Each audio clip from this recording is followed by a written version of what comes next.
আমি হচ্ছে makeup artist. আলভির যে ঘটনাগুলা এগুলো আমরা আগে থেকেই জানতাম। আর হ্যাঁ, তার সাথে কথা বললে বোঝা যাইতো সে যে মেন্টালি হ্যাঁ অনেক ট্রমাটা এটা বোঝা যাইতো। হ্যাঁ মানে অল্পতে সে খেপে যাইতো, আবার তার সাথে একটু নরম করে কথা বললে সে ভালো ভালো সাজেশন দিত। মানে তার এবার আরবির গোপন সব তথ্য পাশ করল তারই মেকআপ আর্টিস্ট। তিনি জানালেন ফেব্রুয়ারিতে তিথির জন্মদিনের উপলক্ষে শুটিংয়ের সেটে আরবি যা যা করত, ইকরার উপর প্রেশার দেয়া এবং সব গোপন তথ্য তিনি এবার পাশ করলেন। আরবি ছেলেটি কেমন তা আমরা আগের থেকেই জানতাম, আর তার সম্পর্কে যে ঘটনাগুলো এখন উঠে আসছে তা আমরা জানতাম, কিন্তু এতদিন কোনো কিছু প্রকাশ করিনি, কারণ আমরা চাইনি একটা সংসার ভেঙে যাক। যেহেতু তাদের একটা বাচ্চা রয়েছে, তাই চেয়েছিলাম সংসারটা যেন টিকে থাকুক। কিন্তু আরবি ছেলেটাই ছিল অন্যরকম। আরবি ছেলেটি মেন্টালি একটা টমাটাই, এটা ওর সাথে কথা বললেই বোঝা যায়। দেখা যায় অনেক সময় অল্পতেই রেগে যেত, আবার ভালোভাবে কথা বললে অনেক ভালো ভালো সাজেশনও দেয়। তো তখন কি হয়, এই লোকগুলা আমরা যখন বাচ্চা সংসার নিয়ে ব্যস্ত থাকি তখন তারা বাইরে কি করে, অন্য মেয়ে মানুষ নিয়ে মজা করে। তো কিছু কিছু ক্ষেত্রে দেখা যায় যে করে ফিরে আসে আবার ঘরে, আর কিছু কিছু আছে একেবারেই চলে যায়। তো আমার বোনটা একেবারেই শেষ হয়ে গেছে, আর তার যে হাজবেন্ড ছিল সে একেবারেই চলে গেছে, সে সেকেন্ড ম্যারেজ করছে। তো এইখানেও দেখেন সেম থিং, ইকরাও এইভাবেই চলে গেছে। তো আমি হচ্ছে মেকআপ আর্টিস্ট, ঠিক আছে, ওর জায়গায় আমি থাকলে হয়তো বা আমিও এরকমই করতাম। তো আপনারা এই যে বলেন না যে মেয়েটার শক্ত কেন হইলো না, সে ওয়েল এডুকেটেড ছিল, সে চাইলে অন্য জায়গায় জব করতে পারতো, তার বাচ্চাকে সে নিজেই রাখতে পারতো, যেহেতু তার ফ্যামিলির ব্যাকগ্রাউন্ডটাও ভালো। হ্যাঁ তো দেখেন, আমরা যখন মেয়েরা একটা মানুষকে ভালোবাসি তখন কিন্তু আমরা তাকে ছাড়া চিন্তা করতে পারি না, আমাদের যত কিছুই থাকুক না কেন। আমরা অন্য একটা মেয়ের পাশে তাকে কিন্তু দেখতে পারি না, সেটা একটা মেয়েই বুঝে যে কি পরিমাণ কষ্ট লাগে। সো ওখান থেকে বলবো যে এই কারণে হয়তো বা আমার বোনটা এরকম নিতে পারে। আচ্ছা, মাঝখানে আমি একটু ইন্টারাপ্ট করি, আরেকটু কিছু বলি যে এবার তিথি হচ্ছে আর আলভি নেপাল গিয়েছে, দ্যাটস ওয়াই ও হচ্ছে সুইসাইড অ্যাটেম্প নিয়েছে দেখে আমরা সবাই জানি যে ওদের এত ভালো রিলেশন বা এরকম সবাই দুনিয়াবাসী সবাই জানে। বাট এই সেম কাজটা লাস্ট ইয়ারে সেম ইয়ারে ও এরকম করছে। লাস্ট ইয়ারে ওদের একটা শুট ছিল, লাস্ট ইয়ারেও এই ফেব্রুয়ারিতে হচ্ছে তিথির বার্থডে ছিল, লাস্ট ইয়ারও সেম থিং হয়েছে। আমাদের তখন শুট চলতেছিল, ও যেটা বললো তখন হচ্ছে আমাদের, হ্যাঁ আমরা ওদের বাসায় আলবির বাসায় আমরা স্টে করতেছিলাম। তখন তখন হচ্ছে আমরা হচ্ছে যেদিন ও হচ্ছে ফোনে কথা বলতেছিল তখনই ফোনের মধ্যে সে খুব ডিস্টার্ব, তার সাথে ঝগড়া হচ্ছিল, আর্গুমেন্ট চলতেছিল, সেই সকাল থেকে বিকেল পর্যন্ত ননস্টপ আর্গুমেন্ট করতেছিল। বাট তখন আমরা ভালোভাবে জিজ্ঞেস করি যে মাথা ঠান্ডা হোক, গরম গরম এখন জিজ্ঞেস না করে একটু টাইম নেই, আমরা পরে জিজ্ঞেস করি।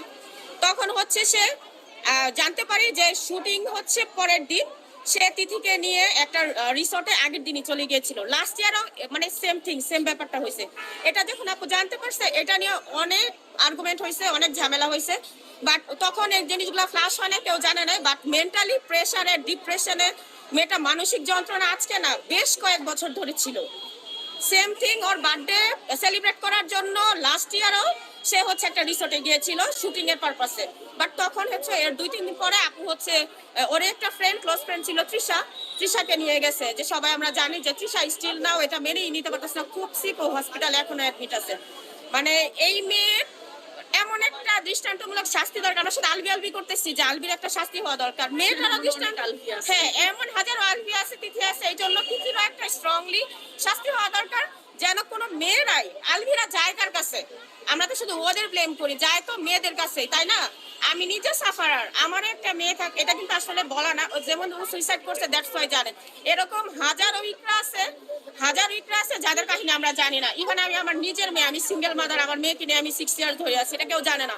এরকম হাজার হাজার মানুষ আছে যারা মেয়েরা আছে বলতে পারে না, অনেকে মারা গেছে, দ্যাটস ওয়াই ওদেরটা একদম হাইলাইট হচ্ছে, বা আমরা চাচ্ছি যে বিচার হোক, যে এমন দৃষ্টান্তমূলক একটা বিচার হোক, সরকারের দৃষ্টিতে যাক, যেটাতে কোনো মানুষ মেয়েরা এইভাবে সাফার না করে, কোনো মায়ের বুক খালি না হয়।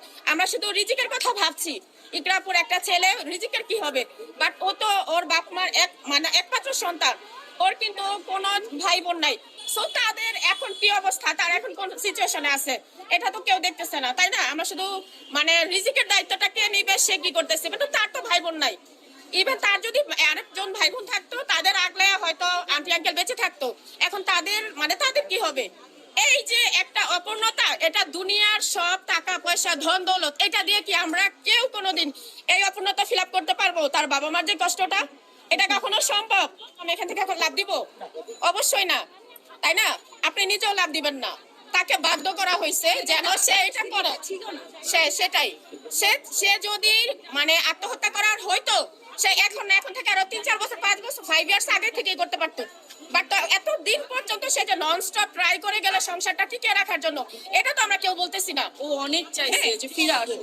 এক বছর ধরে আমরা যা দেখতেছি, তিথি ছাড়া সে কোনো কিছু মুভ করতে পারতেছে না। সে খাবে তিথি, সে যাই করবে সেখানে অ্যাটলিস্ট সে থাকবে, তাকে ছাড়া সে কিছুই ভাবতে পারে না। তো তাদের বাঁচানোর জন্য, যেমন আজকে হচ্ছে তিথিকারাকে জামিন দিয়ে দিচ্ছে, তো ওকে যদি জামিন দিয়ে দেয়, এটা কি ফুল তদন্ত হয়েছে? জামিন যে দেওয়া হয়েছে, কোথায় কিভাবে জামিন দেওয়া হইলো? সো একমাত্র বাংলাদেশেই এমন একটা কান্ট্রি যেখানে টাকা দিলে পুলিশকে সহ আমরা আইনজীবীদের সহ কিনতে পারি। ইভেন জজও তার বক্তব্য চেঞ্জ করে দেয়। এটার জলজন্ত উদাহরণ আমি আমার হাজবেন্ডের নামে মামলা করেছিলাম। সে পর ব্যাক টু ব্যাক, বিচার নাই, ব্যাক টু ব্যাক 3 ইয়ার্স ধরে জাস্ট ঘুরাইছে। এই উকিল বলে তার কাছে যাও, তার কাছে গেলে জাস্টিস পাবা, টাকা পাবা। সে বলছে তার কাছে যাও, সেখানে টাকার খেলামেলা। এখন আপনি যদি টাকা না থাকে, তাহলে তো আপনি কিছু করতে পারবেন না। আর আঙ্কেল আন্টি রাইট না মেমন সিং এ, এখন তাদের সে কন্ডিশন নাই যে ইকরাপুর ব্যাপারে নড়বে। আমি যতটুকু জানি এই পর্যন্ত, যে তার লিগ্যাল গার্ডিয়ান এগুলা হ্যান্ডেল করতেছে ইকরাপুর 2 মামা, ছোট মামা, বড় মামা, আর খালামণি। ওর 2-3টা কাজিন আছে, ওদের সাথে আমার কন্টিনিউ কথা হয়। ওরা দুইজন আপাতত মামা, ওরা যিনি ব্যাপারটা হ্যান্ডেল করতেছে। সো ওরা এই ব্যাপারে আরেকটু ভালো আপনাদের তথ্য দিতে পারবে। আচ্ছা, 3 দিন পর রিজিকের